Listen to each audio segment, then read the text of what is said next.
Assalamualaikum warahmatullahi wabarakatuh. Perkenalkan, saya Parahita Janu Arundati dengan NIM 2249878 EK 24018. Di sini saya akan melakukan presentasi mengenai analisis dampak tingkat pendidikan terhadap kepemilikan aset pendekatan two-stage least square atau 2SLS dengan dalam rangka memenuhi proyek akhir mikroekonometrika. Sebagai pendahuluan, saya meng-highlight dua hal. Yang pertama yaitu pendidikan sebagai faktor kunci kesejahteraan, di mana pendidikan ini meningkatkan keterampilan dan pengetahuan yang berkontribusi pada pendapatan lebih tinggi dan kesejahteraan individu, menurut Becker tahun 1999. Kemudian aset seperti tanah, properti, ternak, dan investasi finansial meningkatkan keamanan finansial dan peluang ekonomi. Selanjutnya yaitu fokus penelitian. Pendidikan yang lebih tinggi secara positif berkorelasi dengan kepemilikan aset melalui peningkatan pendapatan dan akses ekonomi. Menurut penelitian dari Launcher dan Moretti pada tahun 2004. Selanjutnya, fokus penelitian ini adalah menganalisis apakah tingkat pendidikan memiliki pengaruh positif yang signifikan terhadap kepemilikan aset. Selanjutnya, sebagai background atau latar belakang dari penelitian, terdapat tiga hal. Yang pertama yaitu perkembangan pendidikan di Indonesia, di mana program wajib belajar 12 tahun ini telah diterapkan di Indonesia melalui RPJMN tahun 2015 dan bertujuan untuk meningkatkan akses pendidikan dan mengurangi ketimpangan pendidikan antar wilayah. RPJMN tahun 2015 ini diadakan atau diberlakukan sebagai respons atas adanya ketimpangan kualitas pendidikan antara desa dengan kota. Selanjutnya yaitu akses pendidikan dan hambatan biaya. Menurut BPS, di tahun ajaran 2020-2021, biaya pendidikan tinggi mencapai rata-rata 14,47 juta per tahun.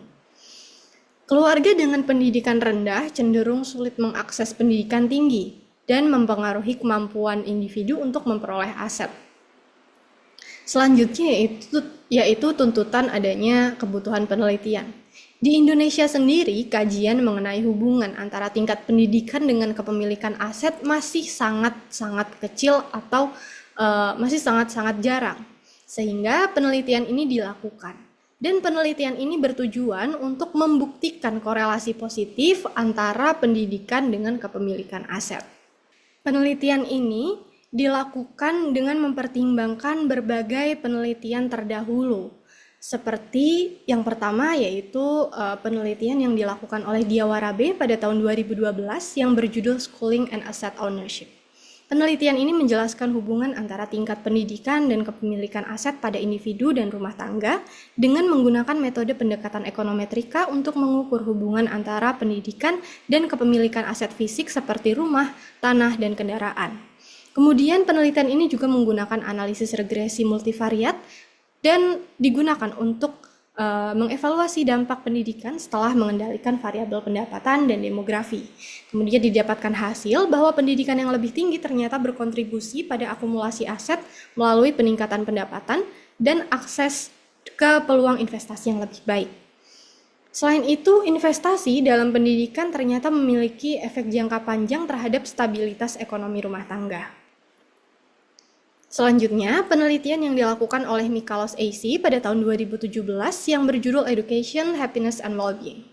Penelitian ini merupakan penelitian yang berbasis literatur untuk menggabungkan data empiris dari survei kebahagiaan global. Kemudian penelitian ini menggunakan pendekatan korelasional untuk mengeksplorasi hubungan antara pendidikan, kesejahteraan subjektif, dan kualitas hidup. Kemudian didapatkan hasil bahwa pendidikan meningkatkan kebahagiaan melalui stabilitas ekonomi yang diperoleh dari kepemilikan aset seperti rumah atau tabungan. Selain itu, kepemilikan aset juga berfungsi sebagai faktor perlindungan yang diperkuat oleh pendidikan melalui pengelolaan keuangan yang lebih baik. Selanjutnya yaitu penelitian yang dilakukan oleh Tirmizi SMG pada tahun 2023 yang berjudul Turning a Problem into an Asset, Education and Asset Ownership. Penelitian ini menggunakan analisis kuantitatif, menggunakan data mikro rumah tangga dari survei di negara-negara berkembang, dengan menggunakan metode Difference in Differences atau DID untuk menilai dampak pendidikan pada kepemilikan aset sebelum dan setelah intervensi pendidikan. Pendidikan dapat memitigasi efek negatif dari ketidaksetaraan ekonomi dengan meningkatkan akses terhadap aset produktif. Kemudian hasil menunjukkan bahwa rumah tangga dengan pendidikan yang lebih tinggi memiliki probabilitas yang lebih besar untuk memiliki aset investasi seperti tanah atau bisnis kecil. Selanjutnya yaitu penelitian yang dilakukan oleh Birdsall pada tahun 1999 yang berjudul The People's Asset. Penelitian ini menggunakan analisis deskriptif dan teoritis menggunakan data global dari lembaga internasional seperti World Bank dan UNESCO yang berfokus pada pendidikan sebagai aset kolektif yang mendukung pembangunan sosial dan ekonomi. Pendidikan menghasilkan dampak ekonomi yang jangka panjang dengan meningkatkan produktivitas tenaga kerja yang memungkinkan akumulasi aset. Investasi dalam pendidikan seringkali berujung pada peningkatan nilai aset keluarga seperti properti atau usaha. Selanjutnya yaitu penelitian yang dilakukan oleh Houthakker HS pada tahun 1959 yang berjudul Education and Income. Penelitian ini menggunakan analisis statistik dengan data pendapatan dan pendidikan dari survei longitudinal. Kemudian penelitian ini juga menggunakan regresi linear untuk mengeksplorasi hubungan kausal antara pendidikan dan pendapatan dengan implikasi terhadap akumulasi aset. Pendidikan memungkinkan individu untuk memperoleh pendapatan yang lebih tinggi yang secara langsung meningkatkan kapasitas untuk membeli aset seperti rumah, kendaraan, maupun tabungan. Studi ini juga menunjukkan bahwa pendidikan berkontribusi pada stabilitas aset melalui pekerjaan yang lebih aman. Yang selanjutnya atau yang terakhir yaitu penelitian yang dilakukan oleh Piketty pada tahun 2014 melalui bukunya yang berjudul Capital in the 21st Century. Pada penelitian ini dilakukan analisis historis menggunakan data distribusi kekayaan global dari abad ke-18 hingga abad ke-21 dan menggunakan model distribusi kekayaan untuk menjelaskan peran pendidikan dalam mempengaruhi ketimpangan ekonomi. Kemudian diketahui bahwa warisan ternyata lebih dominan dalam menentukan kepemilikan aset dibandingkan dengan pendapatan atau pendidikan. Selain itu, ketimpangan kekayaan dapat semakin besar seiring dengan berjalannya waktu diakibatkan karena adanya patrimonial capitalism. Selanjutnya yaitu data. Data yang saya gunakan pada penelitian ini yaitu data dari IFLS Wave 5 dengan variabel dependennya adalah kepemilikan aset, variabel independen tingkat pendidikan, variabel instrumen tingkat pendidikan orang tua atau parents edu, dengan variabel kontrol seperti usia, gender, status pernikahan, jam kerja selama 1 minggu, bonus penghasilan tiap bulan, penghasilan tiap tahun, tingkat kepuasan bekerja, dan tingkat stres. Saya menggunakan data IFLS Wave 5 ini karena survei tersebut menyediakan informasi komprehensif mengenai kondisi sosial dan ekonomi dari 13 provinsi di Indonesia dan mewakili kurang lebih 83% dari total populasi nasional, sehingga memberikan gambaran yang representatif mengenai kondisi masyarakat Indonesia. Kemudian ini adalah deskripsi data atau deskripsi variabel dalam penelitian di mana kepemilikan aset itu merepresentasikan jumlah nominal dalam rupiah akumulasi aset responden, eduk itu merepresentasikan capaian pendidikan tertinggi responden dalam tahun, parents eduk merepresentasikan capaian pendidikan tertinggi orang tua responden dalam tahun, health sebagai indikator kesehatan responden dengan range 1-4 di mana 1 menunjukkan sangat buruk, 2 buruk, 3 baik, dan 4 sangat baik. Kemudian work hours merepresentasikan jumlah jam kerja responden selama 1 minggu, bonus penghasilan merepresentasikan jumlah nominal dalam rupiah, bonus penghasilan responden selama 1 bulan, kemudian income annual merepresentasikan jumlah nominal dalam rupiah pendapatan responden selama 1 tahun. Selanjutnya kepuasan bekerja yang merupakan indikator kepuasan bekerja responden dengan range 1-4 di mana 1 menunjukkan sangat tidak puas, 2 puas, 2 tidak puas, 3 puas, dan 4 menunjukkan sangat puas. Kemudian untuk tingkat stres itu merepresentasikan skor akumulasi dari kuesioner psikologis dengan maksimumnya adalah 23, di mana semakin tinggi skor maka menunjukkan gejala depresi yang semakin parah. Selanjutnya yaitu age atau umur individu, di mana pada penelitian kali ini saya membatasi bahwa umur individu untuk umur individu yang lebih dari 15 tahun. Selanjutnya yaitu Marstadt Dummy. Marstadt Dummy ini merupakan indikator merupakan indikator status pernikahan dengan variabel dummy atau variabel biner, 1 jika responden pernah menikah dan 0 jika responden belum pernah menikah. Selanjutnya gender, ini merepresentasikan jenis kelamin dari responden yang merupakan variabel biner atau variabel dummy, 1 jika responden adalah laki-laki dan 0 jika responden adalah perempuan. Selanjutnya yaitu spesifikasi model. Pada tahap pertama, hubungan antara tingkat pendidikan dan kepemilikan aset individu diolah menggunakan OLS tanpa mempertimbangkan potensi endogenitas seperti berikut. Kemudian didapatkan hasil dari regresi OLS-nya adalah sebagai berikut, di mana di sini dapat diketahui bahwa tingkat pendidikan atau variabel eduk itu telah memiliki probability yang signifikan, di mana dia probability-nya adalah 0,000 dan dia lebih kecil daripada 0,05. Kemudian jika dilanjutkan menggunakan komen pada status sebagai yang telah tersedia di layar, itu didapatkan bahwa ternyata terdapat endogenitas, di mana di sini p-value-nya adalah 0,0018 dan 0,0015, di mana itu kurang dari 0,05, artinya terdapat endogenitas.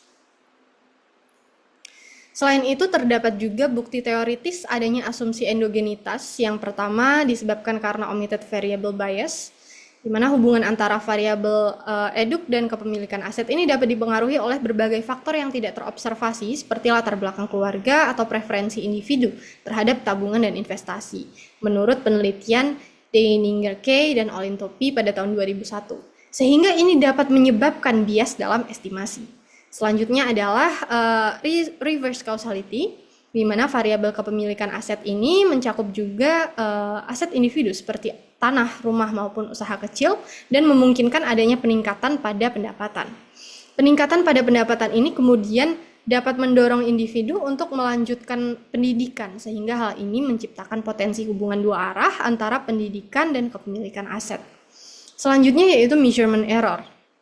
Data eduk atau kepemilikan aset ini sangat rawan terhadap risiko kesalahan pelaporan atau kesalahan pengukuran karena adanya beberapa faktor seperti salah ingat, kemudian juga ketidaktahuan responden. Nah, adanya kesalahan pengukuran ini dapat menyebabkan bias dalam analisis hubungan antara kedua variabel tersebut. Ketidaksetaraan data dalam pelaporan dapat mempengaruhi hasil estimasi. Menurut Hanuschek EA tahun 2002. Nah, dengan adanya endogenitas tersebut diperlukan satu metode yang yang dapat mengatasi, yaitu menggunakan IV atau pendekatan 2SLS. Pendekatan 2SLS tahap pertama dilakukan dengan regresi tingkat pendidikan terhadap variabel instrumen, di mana di sini variabel instrumennya adalah tingkat pendidikan orang tua dengan spesifikasi model sebagai berikut. Setelah itu dilakukan regresi antara tingkat pendidikan individu terhadap kepemilikan aset yang telah diprediksi dari tahap awal dengan menggunakan variabel kontrol yang sama dengan spesifikasi model sebagai berikut.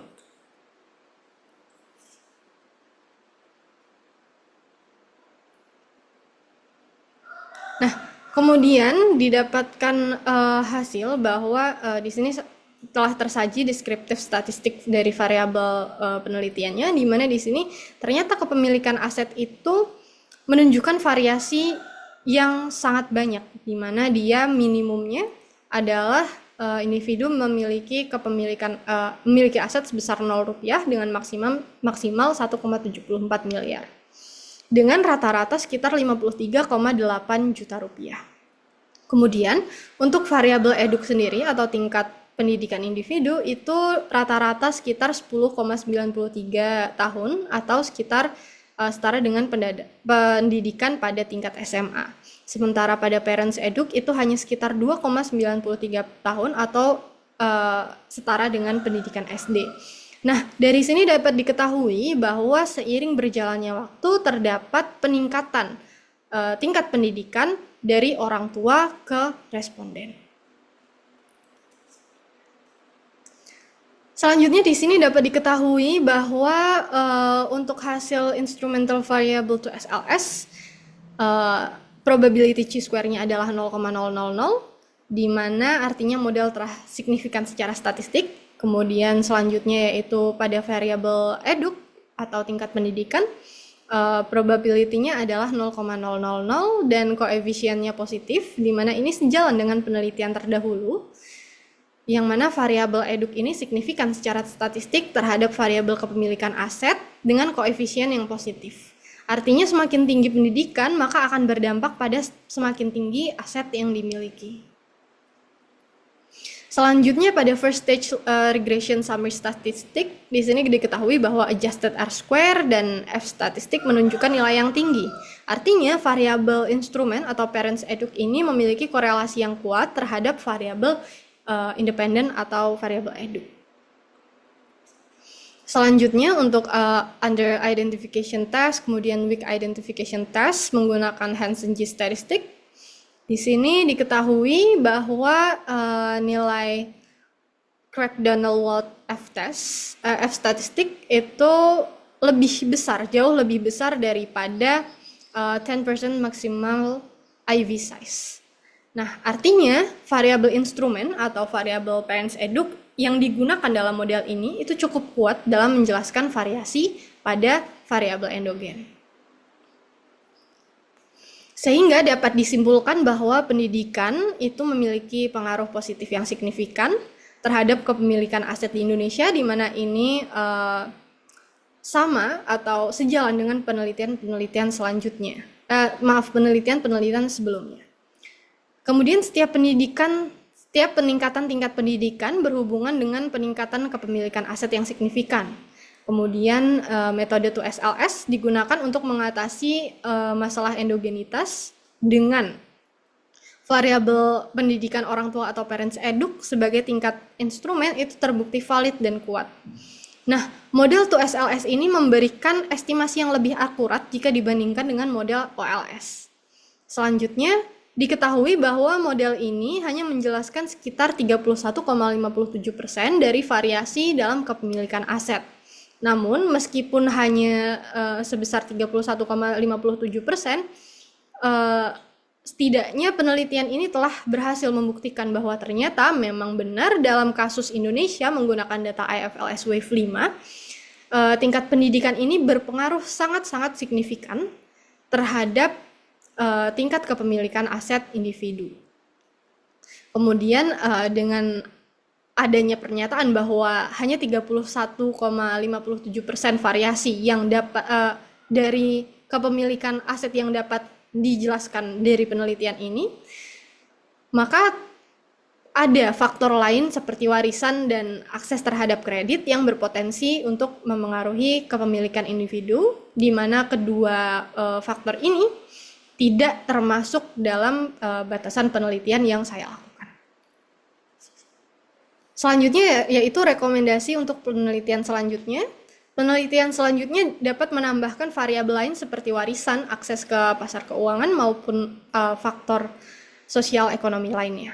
Selain itu, penelitian selanjutnya juga dapat mengkaji pengaruh faktor sosial dan psikologis seperti status sosial, kepercayaan diri maupun jaringan sosial. Penelitian selanjutnya juga dapat menggunakan data longitudinal untuk analisis hubungan kausal antara pendidikan dan kepemilikan aset.